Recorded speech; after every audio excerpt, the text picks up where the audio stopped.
Michael Abney, lighting up the path to conscious living, and join us as we explore, empower, and transform. Are you ready to power up? Let's dive in. Today, I'm joined by my guest, Justin Maxwell, and we met on a Facebook group connecting podcasters together and sharing different ideas and getting our messages out there and just basically creating a new conversation, one that is going to empower us. And when you reached out with your form and it was about money, your tag thing at the very beginning was the same as mine. It's like living life more consciously. Like when we become aware, everything starts to work in our life a little bit better. And like my experience from coaching folks is most of the time, like it's because people have difficulties because they don't understand how to get underneath the hood of what's really going on in their life. And I know money is a really big triggering subject for a lot of folks, with the economy, like even for myself, I'm also a real estate broker and I have to deal with money all of the time. And how an interest rate can cause somebody to jump in so much fear that they don't want, it's just like all of that imaginary stuff, because money is, for me, is energy and it's all sort of made up. And but having you on here, that you have this expertise, I'm so excited. So share a little bit about your story, how you got into this and had this awareness with money that you would want to talk about it like this. Yeah, no, I really appreciate the opportunity to be here. I think we're going to have an extraordinary discussion. I think we're in alignment on a lot of different things. Your philosophies are going to echo through the verbiage of money as we discuss. So I think it's going to really connect with a lot of people. But how did I get here? I didn't used to be in the money game at all. Like I was a school teacher. I taught physical education. And I was at a point in my life where I hit a ceiling of I was good at teaching. I didn't have any issues. I didn't have any behavior management things. I was chugging along, but I still felt this void of something was missing. Mm-hmm. And I just happened to attend someone speak by the name of Garrett Gunderson. He's a financial thought leader. And it just triggered this response inside of me that, you know what, there's something else for me in this world outside of just trying to fit into what society wants of me. So I chose teaching because I felt like it's easy. It's not easy, but it's the safe, conservative career choice that's going to help society function and people will like you because you're a teacher. I chose that almost I'm going to sacrifice my career to just do what society or what's good for society. Does that make sense? Totally. And that was the wrong way of thinking, because I can still make a massive impact in society and still bring a lot of value to people by being who I am, which is going deeper, still being an educator, still helping teach people, but helping teach people that actually changes their world. I can change a child's world in school. A lot of children don't like that because they don't like school very much. But I can have a much bigger impact by trying to reach more of the world. And so that quest, after hearing Garrett speak, it just put me on this quest to find something. And I ended up in this space eventually, but that's what triggered it. It was a triggering, just an experience within myself that I wasn't where I needed to be at that point. How long was that period of having that aha or that awareness before you transition? Was that a difficult transition, or how was that? Yeah, I mean, it took not a long time. I guess, I don't know what the long time is subjective, but that occurred in, I think it was late 16, early 17, is somewhere in that time frame. Okay. And I left teaching in 2020. So we're 3 years removed from that. So it took 3.5 years before I could leave, where I felt comfortable, where I could actually do it. I just didn't jump into something. I went on a journey of what's the direction I want to go? How do I want to help people? What is the value I want to deliver? And then it was, once I chose that, how can I make money doing this? How can I start? How can I not cause my family poverty and stress by just jumping into this, but make it so that when I switch, there is no difference. I'm just doing a different job. So that was what the journey was for that 3.5 years, is finding it and then also creating the financial backing so there was comfort or some certainty that it was going to work when I jumped. Okay.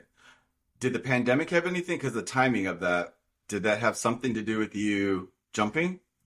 No, it didn't. It had risen. I figured out what I wanted it to do, and I had built up enough revenue and income that it was good enough to jump. It just happened to coincide with the pandemic being at the same time. So That's when this happened for me. It was like it was no longer an option when the pandemic hit for me to. I'm also a channel, so it's like I don't know if you know what that is, but it's like that's when I was like, okay, you came here to do something. I totally relate to that pull. I love how. Do you have an analytical? Do you look at things analytically for? very much so. Yes. Okay, it's a gift. It's a gift. I don't have that. So for me, it's way more dramatic, So it's like, like I go with my heart, and the heart's not always connected to the wallet, right? So it's Right. like I've gotten better, so much better as I've gotten older, because I want it to work. My commitment to making my life work was bigger than what I felt about money or dealing with the messages that I got about money, like the program we adopted when I was growing up that I never really kind of wanted to look at. I've always been an entrepreneur, Mhm. like even from the beginning. So it's like the idea of working for somebody or it's just so foreign to me. Like I don't understand. What's your experience like when you're working with clients? What type of that you serve? I know it's business owners mainly, right? Yeah. But Yep. So but they're the type people. the type of person that I really do best with is the business owner that's looking to really make an impact on the world. So they're trying new things. They're trying to be innovative. They're trying to make new discoveries. They're tinkering new things. They're not just a status quo person or someone that just kind of rides through life without thinking or without doing or without trying to experience, but they're wanting to find something, and they want not only find it but also help the world find it. So we work with a lot of dentists and doctors and medical practitioners. So these are people that are trying to really help their people become healthier, almost subconsciously trying to subliminally help these people be healthier so then they can go live bigger lives and help the world grow through that way. So like they're people that help other people, business owners that help other people and have that mindset of service and abundance and just trying to live the biggest life they can, which is a lot of business owners in my experience, but that's the person I work best with. What's your modality or how do you get them there, from, adopting that mindset of living it and becoming more, it's always an evolution of becoming more aware of what's going on around us. So how do you handle that? Because it's like they're so separate for most people, money is, so black and white and so ledgery and, not a lot of gray area in that. And then working with people that have this mission to like help people and be of service, usually they're kind of, because you kind of feel like you're describing me too. Like that is why I'm doing what I'm doing. Like it's just like to get the conversation, like keep putting it out there that we can have different types of conversations that result in a different or that end up in a new result, right? Yeah. Other than what we've been twirling in for the past whatever 100 years. I feel like we're on like at the edge of a breakthrough that we're going to just look at the life so much differently. Yeah, no, it really is. It's hard because oftentimes people are looking for this instant solution. And so typically an instant solution that we can provide is I want to save taxes. Like I've made enough money. My accountant has done all this stuff, yet I still have this really large tax bill and I'd really not like to pay this much. What solution do you have? We have a solution that will help them oftentimes bring money back. So it's a pretty instantaneous, like it takes time in the grand scheme of things, but it really is a pretty quick hitting, like I'm saving taxes. I'm saving $10,000 a year, or I'm saving $50,000 a year in taxes. Like that's a quick hitting fix. But the next step is there's a whole bunch of people on this earth in the United States specifically that can help you save taxes. But is what we help people then bridge the gap to is what does this now unlock for you? So like you used to have this 50,000 going to the government. It was a complete expense. But now because the 50,000 gets to stay with you, what did you want to do, or what were you wanting to experience or grow to or become that you always made the excuse, I didn't have the money for it, or I didn't have this for it, I didn't budget for it, I don't have the time. That 50,000 can free up time. That 50,000 can be put back into your business to hire someone that can take your business to the next level. It can be put into an investment or a growth opportunity that can bring more passive income in the future. So it's helping people think one step further than don't just save it, but turn it into something that is actually going to turn into more value for you. Let the value of the saved taxes become more valuable is the goal that we're trying to help people make. And then it becomes a much bigger discussion, because that's just the tip of the iceberg for us. Now we can start integrating, what other areas are you allowing dollars to leave you unnecessarily? And what other areas are you allowing them just to disappear without even realizing that this is unconsciously happening to you, just because you think this is how life and how the world works around money? And if we can plug those, now we have even more money that was leaving you, but now gets to stay with you and bring more security or go into these things. And then how can we help get this as big as possible, as safely as possible? And then how can we help perpetuate this so that your value that you're delivering now and in the future doesn't just stop when you die, but how can we perpetuate it so that your mission and your values and your doctrines and your business or what you're trying to leave on this world transitions into your children, so that they don't have to start over, but they're going to keep that mission flowing, and then your great grandchildren keep it flowing. So how can we make a perpetual cycle of focusing on your human value and what you actually are, keeping as much of it, safely grow it, and perpetuate it? Like, that's the big picture vision of what we try and help people accomplish. But it starts with, what's the simple solution, quick hitter that everyone's looking for, because they don't have the idea that we can actually have a big picture view of money and of life and all this stuff, because it's always so transactional and so quick and everything's happening to us. But once you realize that you can control it and create systems, the whole perspective changes, and it just allows you to live a much more impactful life. And that's why our company name is Big Life Financial. We want people to live their biggest lives because they have the money right, they have it fixed, they have the systems, they have the solutions, they know what's working. Now they can go focus on things that are much more important: family, impact, relationship. And it just changes. Like, it's a slow process. This doesn't just happen overnight, but like, as we slowly transact with people, have conversation with people, these ideas start to blend into who they become. And you see that. Yeah, it's definitely something that I think internally a lot of people want it. Like, people know that money's not important, yet they do know that money has this weird overarching effect to help us take us to new levels. So if you can create systems and philosophies around the way that you look at money, now you can step back from that and not focus on it and focus more on everything else. But it takes time. I didn't mean to interrupt you, but when you say systems, can you give me an example of that? Like, what's a system that you have a client or you're talking to them and you're like, I have this system. What do they say? Like, what is that? Yeah. So our overall modular approach is, number one, we look to protect your value. We have a variety of ways to do that. Number two is we grow your value. And then number three is we perpetuate your value. The systems are all in how do we protect your value for the most part. Obviously, there's systems and all the other ones too, but the every day-to-day systems are in those. So let me give you a few examples. So if you change the way that you flow the money that you earn in your life, you're going to be a much more conscious spender. So typically, most people, when they make money, it falls directly into their checking account. And then from the checking account, they pay their mortgage, they buy food, they live life. And most people have this internal desire. They know they need to save, but they don't, because it's always what's left over. But because life just happens to people, typically there's very little left over. And they're like, well, didn't save anything this month, or I saved a little bit, but then the next month they have to go grab that because something else happened. So they're always on this treadmill of having life happen to them.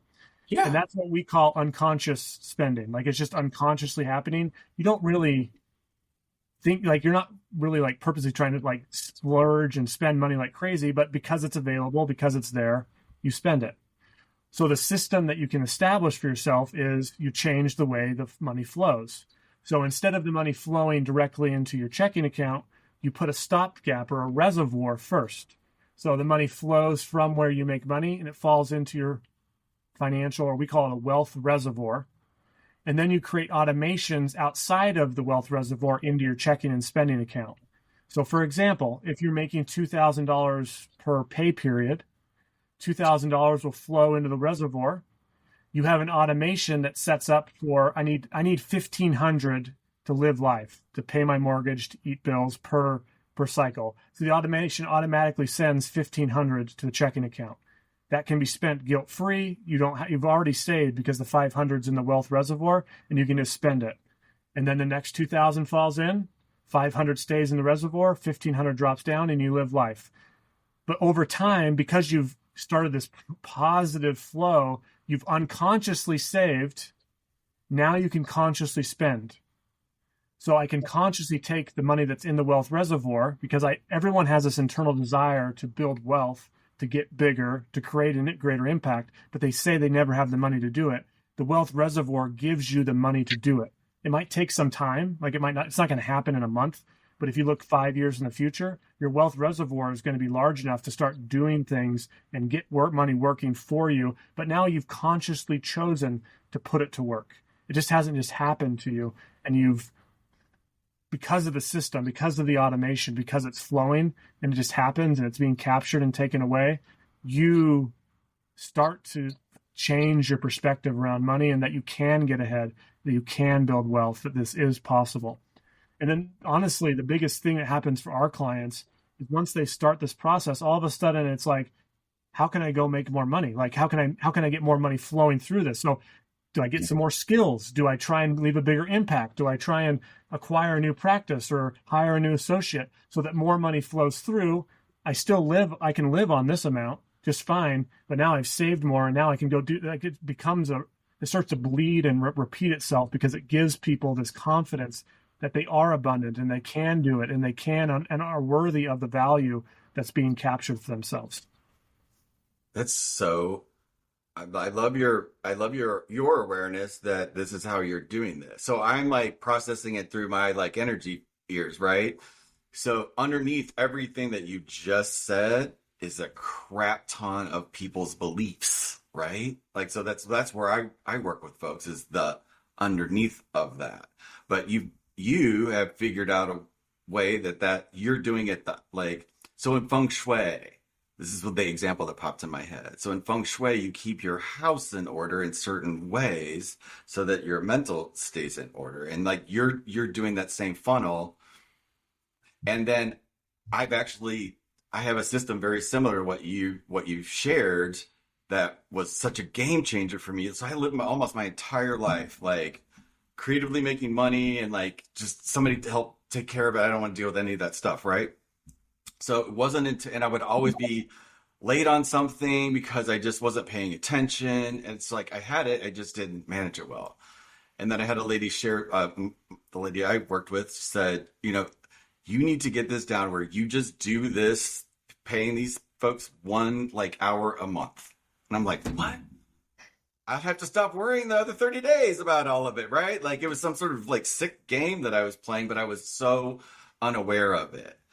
And I don't even remember what that other part was. That's been so many years ago, but it's like, yeah, the 28th at 10 o'clock for 1 hour, I just do this thing. And it's like, I don't think about it the rest of the time, right? So that's been since 2016 is when I started that. Cool.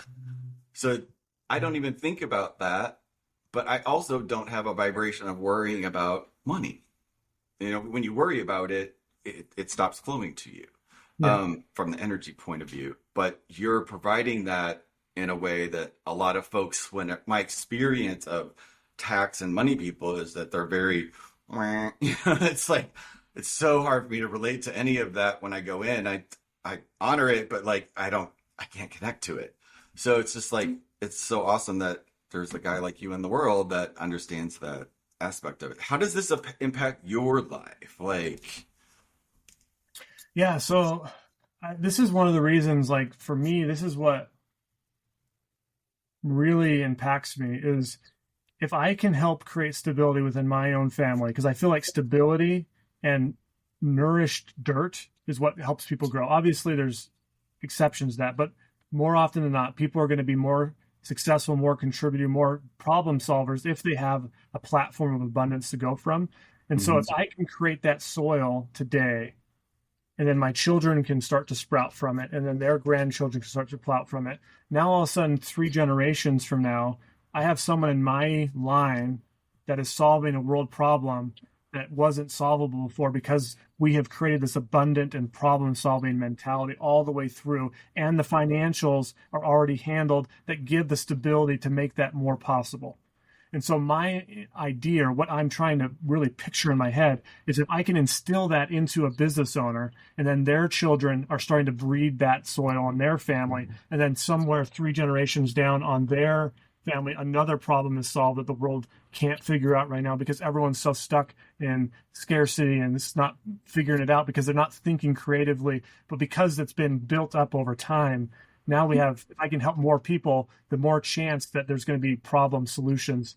Maybe not in my lifetime, but that's not the impact. My impact is eternal, is what I guess essentially what I'm trying to say, is I can continue to make, because of the seed I planted in that individual and set up the systems that made the stability happen. Now all of a sudden, all of the people I've worked with, all of their generations are in a way able to potentially change the world at some point. That's really incredible. I call that legacy thinking, like a legacy mindset, Yep. which is one of the highest vibrations that you can aspire to. So like you're already there. I'm curious as hell though, like what was your story of money growing up? So I grew up in a home that was stable. It wasn't like we weren't in poverty, but we were definitely not wealthy, just a very middle class home. Very much education heavy. Like my parents were obsessed with education, which is good. Education is good. But I do think it drove me towards conservativeness, like to get so obsessed with education that education is the only solution but you have to take the education and do something with it. And too often, I think in America right now, is we're so obsessed with education that we don't actually take action on anything. We just learn, and don't solve anything. And so I think that drove me that's what drove me into teaching, is it was all about learning. Yeah. But I didn't learn to take action until I heard Garrett speak. I'm with you 100%. I work with people that are trying to manifest things in life, and it's this weird sort of thing that people get it as a concept and then just think that that's it. Oh, I've got that. I understand. Yeah, I know about law of attraction for, 20 years. Why is your life so shitty, right? Like, why do you keep, like, why? Like, there's got to be some point where that shifts from that conceptual to the experience of it and being, like you said, in action with it, and where you make those changes and go from chaos to, oh, I only do that 1 hour a month, or right. Yeah. Like, so, but for me, unless I was doing the work or I get fed up with that, because that's really the only way we transform, is either desperation or inspiration. So, and it's mostly desperation. Yeah. And so money sometimes is really tied to, or that feeling or story, not to mention the interaction with the outside structures that we have created as human beings that now somehow have forgotten that we created them, So I think it's like we're participating in this thing that's all, at its core is made up. Yeah. And here's what I think the problem in our world right now is: we have this weird divide that either there's two camps. It's either education or really hard labor. There's this idea that if I'm super educated, I automatically deserve to be highly compensated. And then there's the people, if I work really, really hard or put in a lot of hours or do a hard job, I automatically deserve to be compensated. But that just puts you into, like, that's not what money is. Money is an exchange of value. So money is that you brought value to someone, and the receipt that you brought value to them is that they gave you exchange of finance. And so education has driven people into, I automatically deserve it, even because the value is in their head, but they haven't delivered it to anyone. Yes. And so they haven't actually executed anything. All they've done is just learn a whole bunch, but people think that they're entitled to money because they're educated or because they've worked really hard. Yeah. If all these smart people, all these people that are super educated, if they could just flip the switch and turn that knowledge into a value and solve a problem, they'll be compensated for it. And that could be either entrepreneurially or inside of a business. They could, if they just looked at it differently, I need to take this knowledge I have and apply it and make a valued proposition or solution, that's what actually gets people money, not just because you work hard or get educated. And that's what my misconception was going through my life. That's such a powerful point to illuminate. And I'll tag onto that with just like that. It also is that, our inner sense of value. Like the ego sometimes will hijack that education that you're talking about and think that is the value, and then that stops. It's sort of like the same premise as I shared earlier about, I know about it, but I really don't have that result. But that was actually my breakthrough. Is I used to think that that's what I was doing. If I just told somebody how this worked, then I was doing the best job that I could. But the reality is, like, people don't care about any of that stuff. People want a result. Yeah. And that when I shift my relationship to results, that's when I got it. It was like, okay, all this other conniving or like all this other tricks that people do on the internet to try to funnel people into those little, sales funnels that's everywhere. It's like, the reality is my folks get on the phone with me. And I don't have all that crap. I'm like, I will get you tell me what you want, and I will get you the results. Period. We're going to talk every week, but it's like, there's no fluff to that. Mm-hmm. I know how to do that, but it's like it almost just has to be bluntly kind of put out there that we've got to, at some point, evolve into these newer, higher vibes of understanding who this is. Because I believe if we're here on the planet, we have value to give. Nobody's here to sit around and be not of value. That's not why we came here. And I feel a lot of the things that is happening now is really the collapse of the old so that the new can come in. And that's why it's so powerful in my mind to be having conversations like this, where we're talking about what's underneath the hood of all of this stuff and how we can make it. Because if you really weren't sort of energetically dealing with this on whatever level that you are conscious of it, you wouldn't be having the results that you're getting. Yeah. And I really like people that you attract, right? I really, really like what you've been talking about, because it really is. It comes back down to, what is your human life value maximum potential? Like, how much value can you bring to the world? And everyone has a different maximum just because everyone has different skills. But too often people, their maximum is here, but it's only here because they didn't grasp that they could do more, and that if they just created some systems and realized that they're their greatest asset, their maximum could have been way up here, and they could have reached so much further and had a much bigger impact. People always undervalue themselves. And so then they're just, this is what I am, this is who I do, this is what we do, when they could just be just a few small changes, few quick, like, it takes time, it obviously takes work, but I'm not saying this isn't a magic quick rich thing, but it's a few changes over time can take your potential from here to through the roof. Like, it becomes almost, there is no roof. It just is, my roof stops when I happen to pass and leave Earth. Like, that's my roof. I'm not stopping to bring value till then. So I really love what you're saying there.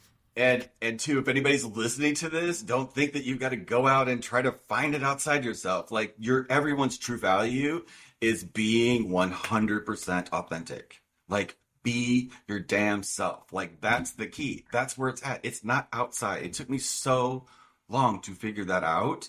And that's all that I want to do, is give that back and help people break out of the delusion that they've in about whatever they think their personality is.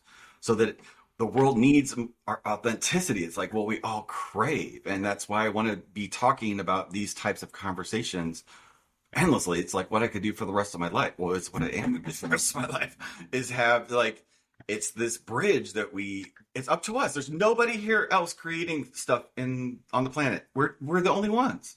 And like, we have these agreements with that we grew up in. I just don't agree with them anymore. I want to we can create new agreements. People do it all the time, but we're getting ready to do it collectively. And I think that is what a lot of people are sort of feeling, that like angst. It's like we're all connected, all of us made of the same stuff. And no matter what we think, we're still connected. And when I tap into it, I can tap into that collective buzz of like, what's next, like what's next for us. So Yeah. I certainly appreciate you taking the time to talk with us today. I think this is a fascinating conversation to have. I appreciate you coming on. Is there any like takeaways from today that you got, or like what do you want to leave folks with? Yeah, I think honestly for me, it's you have your potential is limitless to what you want to deliver. But if you don't get money right, if you don't put systems in place, you don't realize how to collect it and keep it, you're probably going to fall below what your potential is just because you need, though money's not important in the grand scheme of things, has no value. The money is what enables you to move into deeper relationship because you can spend more time in it. It's what enables you to reach higher with life and do it, because if you don't have it, you have a ceiling. But if the money is there, the ceiling opens up and you are off to the races to the sky. So just realize that there are solutions if you're struggling. We have lots of them. We talked about one today with the automatic flow of cash, but there's so many different solutions that you can find to get your money right so that you can focus on delivering and living your best life. 100%. I love it. And in the description box of wherever this lives, I'll have all your information in there and we'll work all of that stuff out. But really appreciate your take. Again, appreciate you being in the world and offering your value. I totally get it. And if you're listening to us, like you have value inside of you too. It's just waiting to come out and the world is waiting for it. I'm going to leave you guys with that. I hope this conversation empowers you to look at your money just a little bit differently, your life a little bit differently, and maybe today you just know your value a little bit more. So with that, bid you guys a farewell, and we will see you on the next one. Bye, guys.